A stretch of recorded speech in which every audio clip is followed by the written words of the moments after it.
About 15 years ago, my family and I were on a trip to visit Southern California. It was stressful and tiring with 3 young children who were both sleep deprived and so very excited to be on our journey. In the midst of keeping them together and moving along, an older woman gestured to me. I stopped and she greeted me warmly and told me, "I just want to tell you, you have a beautiful family." I was touched and it helped me to step back and appreciate my family, how blessed I was, and how much they all meant to me. 4 years later, it all fell apart. I lost the wife I loved and had known for so long, and our children were caught up in a prolonged turmoil of distress and upheaval as we negotiated the way through the darkness and chaos we found ourselves in. I was feeling lost, trying to maintain our young family and a path forward. In counseling, I confessed that I was feeling depressed, and the response was, "Go out and run." Confused, I asked my counselor, "What?" And she responded, "Do you feel depressed when you're running outside?" I said, "No," and she repeated, "Go out and run." And so it began. I ran, finding it to be really hard at first, but eventually found it to be soothing to my mind and soul.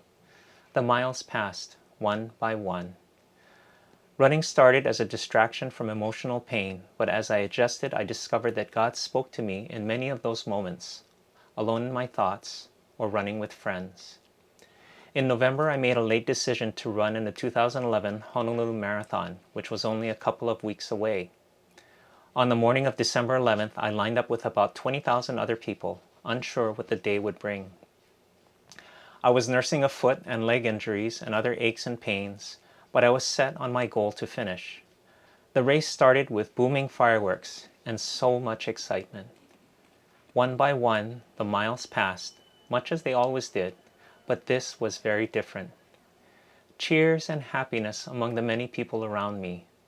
But as the miles went on, people quieted down.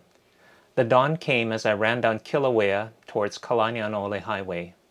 It was beautiful and serene, but the pain in my foot grew and my legs began to ache. The race became lonely and solitary. People seemed to retreat inward, trying to draw strength from deeper within. I kept going. The miles were longer and harder, and it became really, really painful. Electric jolts shot up my left foot with every step. But there in the distance were my kids and family hopping up and down with their signs and giddy with happiness. They formed an oasis, a wonderful respite from the miles before. Cheering me on, I continued, and God spoke to me through an encouraging note on someone's back as I climbed the last hill, Diamond Head, before the finish line.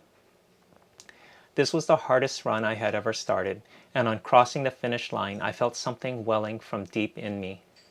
I carried you through all these difficult miles, and I will continue to carry you through the difficult journey that you are on.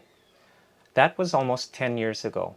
Since then, I've joined and participated in triathlons and marathons and continue to train. It's been somewhere around 18,000 miles now, and God continues to speak to me and comfort me in my wilderness of swimming, biking, and running. I've discovered so many wonderful places and people along the way. I've discovered difficulties and sadness too. But in this journey, in this race through the wilderness, I have found peace, recovery, and restoration. The race is not over. The miles still go by, one by one.